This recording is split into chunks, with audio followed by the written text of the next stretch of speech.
বন্ধুরা, আজকে একটা নতুন গল্প নিয়ে আসলাম তোমাদের মাঝে। এটা সত্য এবং বাস্তব জীবনের ঘটনা।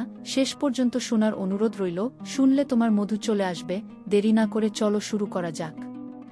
আমি বললাম, খালুজান, আমি আপনার প্রস্তাবে রাজি, কিন্তু আমার তো বয়স কম।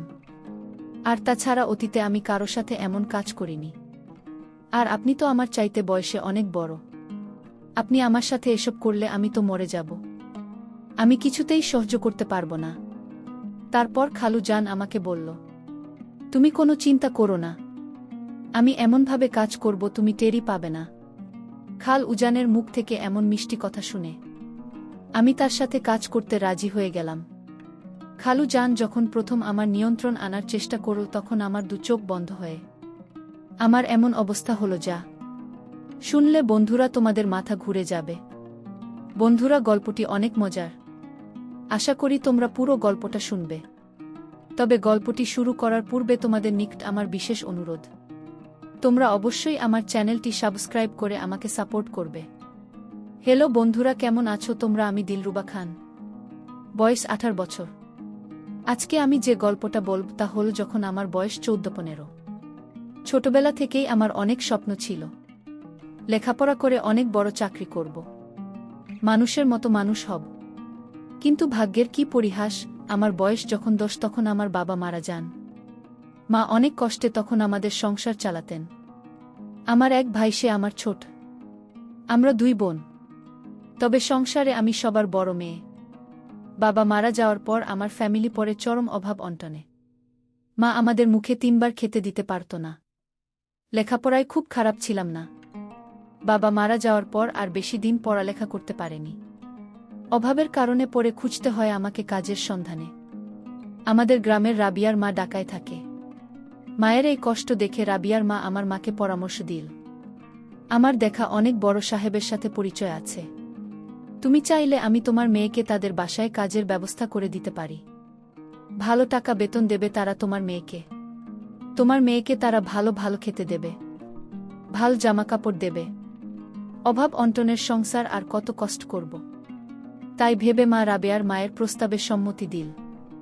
রাবেয়ার মায়ের প্রস্তাব পেয়ে মা আমাকে বড়লোক সাহেবের বাড়িতে কাজের জন্য দিতে রাজি হয়ে গেলাম। মায়ের কষ্ট দেখে আমি অন্যের বাসায় কাজের চাকরিতে যাওয়ার জন্য রাজি হয়ে গেলাম। মা, বাবা, ভাই, বোন সবার মুখে হাসি ফুটাতে অন্যের বাসায় কাজে চাকরি করতে আমি রাজি হয়ে গেলাম। তারপর রাবিয়ার মা ঢাকায় সাহেবের সাথে মোবাইল ফোনে কথা বলে দেখল তাদের কোনো কাজে লাগবে কিনা। সাহেব বলল, হ্যাঁ রাবিয়ার মা, আমার ম্যাডাম অসুস্থ, বাসায় রান্না বান্না ঠিকমতো হয় না, ছেলে মেয়েদের খাবার দাবারের খুব অসুবিধা হচ্ছে, একটা কাজের মেয়ে হলে ভালোই হয়। রাবেয়ার মা সাহেবের সাথে ফোনে কথা বলার পর আমার মাকে বলে যে আমি দিলরুবা খানমের কাজের ব্যবস্থা করে ফেলেছি। এখন তোমরা যদি রাজি থাকে তাহলে আমি আগামী শুক্রবার দিলরুবাকে নিয়ে ঢাকা চলে যাবে। তার কাজ দেখে যদি সাহেব পছন্দ করে তাহলে তাকে সাহেব ভালো টাকা বেতন দেবে, ভালো ভালো খেতে দেবে। অবশেষে আমার মা রাবিয়ার মার সাথে ঢাকায় বড়লোক সাহেবের বাসায় কাজের জন্য নিয়ে যেতে দিল। বাড়ি থেকে জীবনের প্রথম ঢাকায় আসলাম।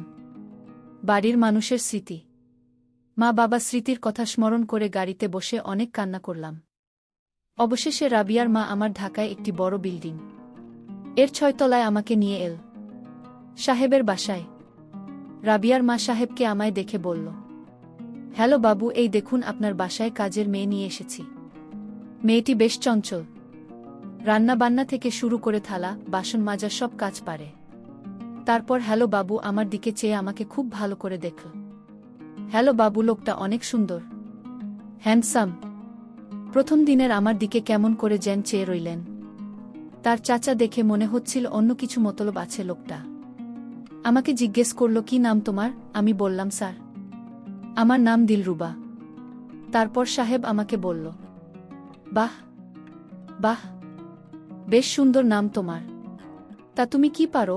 আমি বললাম, রান্না বান্না খুব ভালোভাবে পারি স্যার। তখন সাহেব আমাকে বলল, দিলরুবা, তুমি আমাকে স্যার বলবেন না, আমাকে খালুজান বলে ডাকবে। আমি বললাম, আচ্ছা ঠিক আছে। তারপর রাবিয়ার মা আমাকে খাল উজানের বাসায় রেখে চলে আসেন। খালুজান একটি কোম্পানির বড় পোস্টে চাকরি করে। শুক্রবার তার সাপ্তাহিক ছুটি। আমি প্রথম দিন থেকেই তাদের বাসায় কাজ শুরু করে দেয়। প্রথম দিন তার আমার কাজ দেখে অনেক খুশি হলেন। খালু জান আমার কাজ দেখে অনেক প্রশংসা করলেন। পরের দিন খালু জান আমার জন্য কিছু ভালো ভালো জামাকাপড় মার্কেট থেকে কিনে আসলেন। আমি এরকম জামাকাপড় আর কোনোদিন পরি নাই। মনে হচ্ছিল বেশ ছোট ছোট জামাকাপড়। আমি বললাম, খালু জান, এরকম ধরনের ছোট ছোট জামাকাপড় আমি পরতে পারব না। আমার লজ্জা লাগে। আমি গ্রামে থেকে বড় হয়েছি। গ্রামে বড় বড় জামাকাপড় পরেছি। তাই এরকম ধরনের জামাকাপড় পরলে আমার কাছে কেমন কেমন জানি লাগে। খালু জান বলল, আরে মা, একটু স্মার্ট হওয়ার চেষ্টা করো। তুমি আমার বাসায় থাকো। আমার বাসার কাজের মেয়েরাও আমার মেয়ের মতোই। তাই তোমাকে আরও স্মার্ট এবং সুন্দর হয়ে থাকতে হবে। সবসময় পরিষ্কার পরিচ্ছন্ন হয়ে থাকতে হবে। আমি পরিষ্কার পরিচ্ছন্ন এবং স্মার্টনেসকে পছন্দ করি। আর শোনো দিলরুবা, আমার বাসায় প্রতিদিন ভালো ভালো গেস্ট আসে, উচ্চমানের গেস্ট। তাদের সামনে তুমি সবসময় সাজগোজ করে থাকবে। কারণ তোমাকে তো আমরা কাজের মেয়ে মনে করি নাই। তোমাকে আমরা নিজের মেয়ের মতোই মনে করি। ঠিক আছে মা। আমি বললাম, আচ্ছা খালু জান। তারপর খালু জান আমাকে বলল, যাও দিলরুবা, মা, তুমি জামাকাপড়গুলো পরে আসো। আমি তোমাকে দেখব। তোমাকে কেমন লাগে এই জামাকাপড়গুলো আমার অনেক পছন্দের কিনা। তারপর আমি খালু জানের কথা রক্ষা করতে আমি এই ছোট ছোট জামাকাপড়গুলো পরে নিলাম। এবং আমার কাছে খুব ভালো লেগেছিল। কারণ এরকম ধরনের দামি আর নতুন জামাকাপড় আমি কখনো কিনাই। জামাকাপড়গুলো পরে যখন খালু জানের সামনে আসলাম, তখন খালু জান আমার দিকে এমনভাবে তাকাল, মনে হল যেন খাল উজানের চোখে আমি এক স্বপ্ন, সত্যি স্বপ্নের অপ্সরা। তারপর খালু জানেন এমন চা দেখে আমি বললাম, খালু জান, আপনি আমার দিকে এমনভাবে তাকিয়ে আছেন কেন? আমাকে কি আপনি নতুন দেখছেন নাকি? তারপর খালু জান বলল, না মা, তোমাকে নতুন দেখছি না। দেখছি তোমাকে কত সুন্দর লাগছে। তুমি কত সুন্দর একটা মেয়ে। তুমি যদি পড়ালেখা করতে পারতে, তাহলে ভবিষ্যতে বড় কিছু হতে পারতে। আমি বললাম, খালু জান, আমার পড়ালেখার খুব ইচ্ছে ছিল। আমি ভবিষ্যতে পড়ালেখা করে বড় কিছু হওয়ার স্বপ্ন ছিল। কিন্তু হঠাৎ করে আমার বাবা মারা যাওয়ায় আমার স্বপ্ন দুঃস্বপ্ন হয়ে গেল। তারপর খালু জান আমাকে বলল, আচ্ছা দিলরুবা, তুমি কি পড়ালেখা করবে?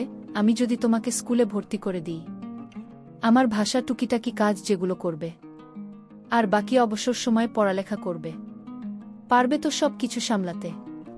আমি বললাম, খাজাঞ্চি, অবশ্যই পারব। আপনি যদি আমাকে একটু হেল্প করেন।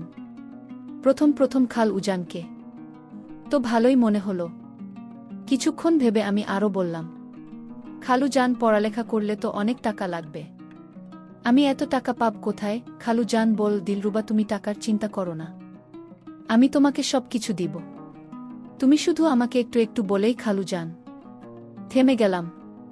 আমি বললাম, খালু জান একটু কি? তারপর খালু জান চুপসে গেল। খালু জান কি যেন ভাবতে লাগল। মনে মনে অনেক ভেবে হঠাৎ করে কোনো এক কাজের কথা বলে চলে গেল। আমি বুঝতে পারলাম না খালু জান একটু দাঁড়াও আমাকে কি বোঝাতে চেয়েছিল।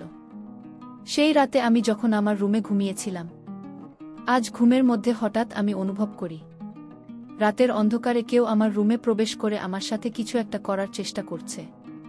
মনে হচ্ছে আমাকে মেরে ফেলার প্ল্যান করছে। তারপর আমি লাইট অন করে দেখি খালু জান। আমি বললাম, খালু জান, আপনি এত রাতে আমার রুমে কি করছেন? খালু জান বল, না কিসের যেন একটা শব্দ পেলাম। তাই আমি ভাবলাম আমাদের বাসায় নাকি চোর ঢুকেছে। চোর মনে করে আমি তোমার এখানে আসলাম। কিন্তু এখানে এসে দেখি কিছু নেই। আচ্ছা ঠিক আছে, আমি চলে যাই, তুমি ঘুমাও। পরের দিন খালু জান আবার আমার জন্য একটি স্বর্ণের আংটি এনে আমাকে বলল, দিলরুবা, চোখ বন্ধ করো, তোমার জন্য একটা পুরস্কার আছে। আমি বললাম, খালু জান, কি এমন জিনিস এনেছেন আমার জন্য? তাও আবার আমার চোখ বন্ধ করতে হবে? আমার চোখ খুলে দেখি চকচকা স্বর্ণের একটি চেঞ্জ।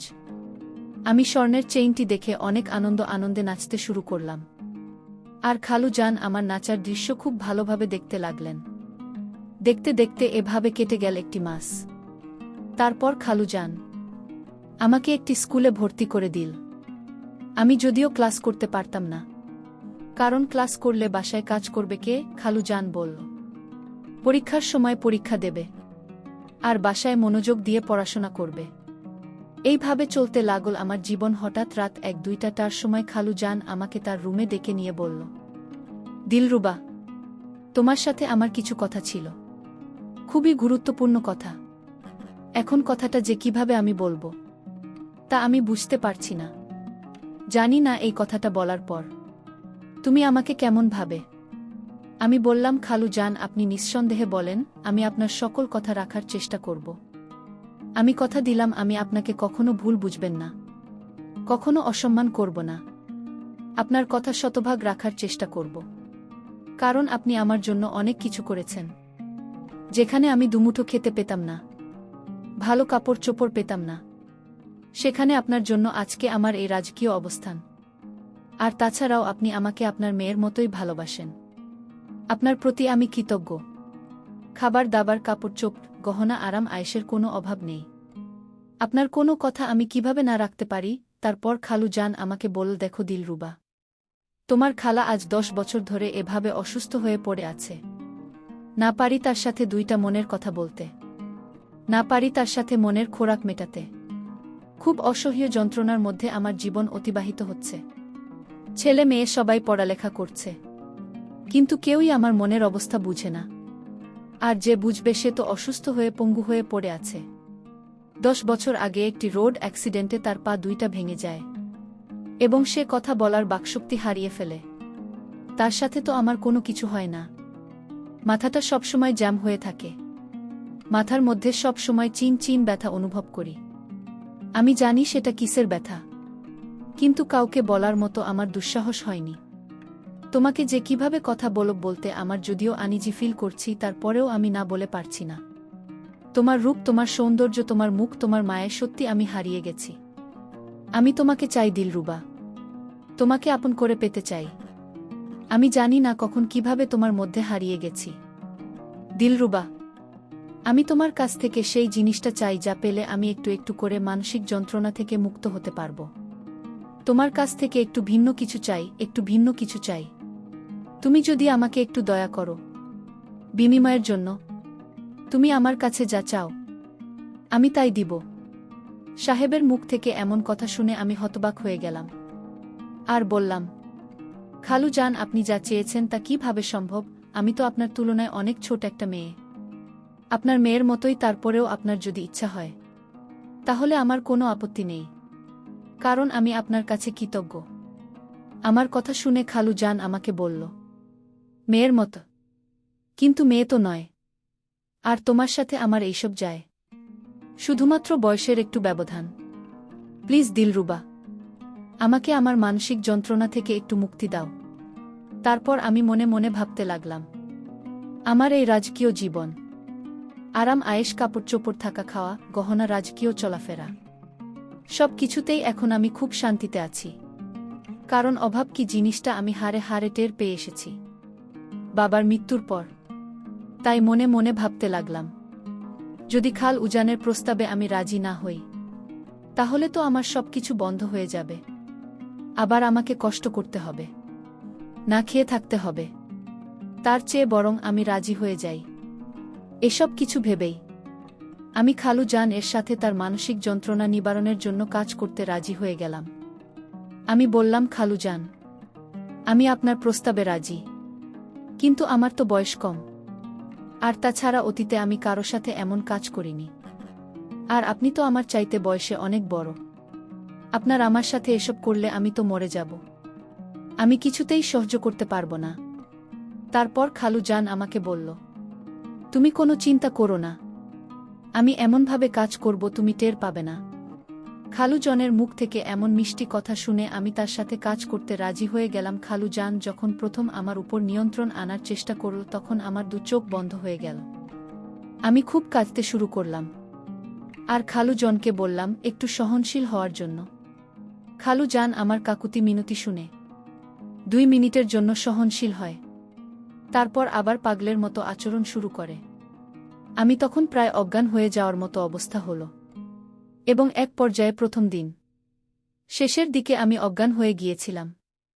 তারপর খালু জান তার মনের স্বাদ পূরণ করে দিল। এরপর থেকেই আমি খালু জান এর সাথে একেবারে ফ্রি হয়ে গেলাম। খালু জানও আমাকে আপন করে পেয়ে অনেক খুশি। এভাবে কৌশলে ফেলে খাল উজান আমার সাথে 22 বছর প্রায় প্রতিদিন রাতেই আমার সাথে মেতে উঠত এক নিষিদ্ধ লীলায়, যে লীলা সম্পূর্ণ ছিল আইন ধর্ম বর্ণ বহির্ভূত। বন্ধুরা, পরিশেষে আমি প্রায় দীর্ঘ 2 বছর পর আমার ভুল বুঝতে পেরেছিলাম। কিন্তু তখন বুঝলে তো আর কোনো কাজ হবে না। আমার জীবনে আমি যা হারাবার তা হারিয়ে ফেলেছিলাম। আমি তাকে অনেক বিশ্বাস করেছিলাম, আর সে বিশ্বাসের ফলেই সে আমাকে এক প্রকার ইমোশনাল ব্ল্যাকমেইল করে। আমার জীবনের সবচেয়ে দামি সম্পদ তাকে কেড়ে নিয়েছিল।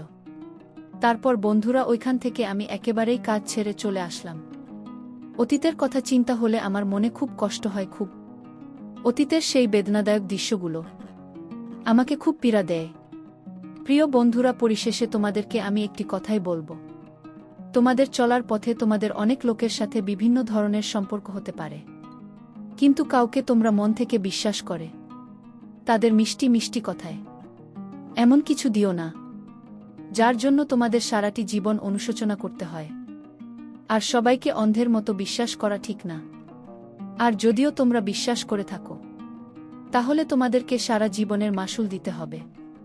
বন্ধুরা, আজকে এই পর্যন্তই। আবারও আসব তোমাদের মধ্যে নতুন কোনো ভিডিও নিয়ে। ভিডিওটি যদি তোমাদের ভালো লাগে তাহলে একটি লাইক দাও। প্রতিদিন আমি তোমাদেরকে একটা করে নতুন গল্প উপহার দিব, তাই তোমাদেরকে অনুরোধ করে বলছি, তোমরা যদি এরকম ধরনের ইন্টারেস্টিং গল্প পেতে চাও তাহলে দয়া করে আমার চ্যানেলটি সাবস্ক্রাইব করো। পরিশেষে তোমাদের সকলের সুস্বাস্থ্য কামনা করি। ভিডিওটি দেখার জন্য তোমাদের সকলকে অসংখ্য ধন্যবাদ।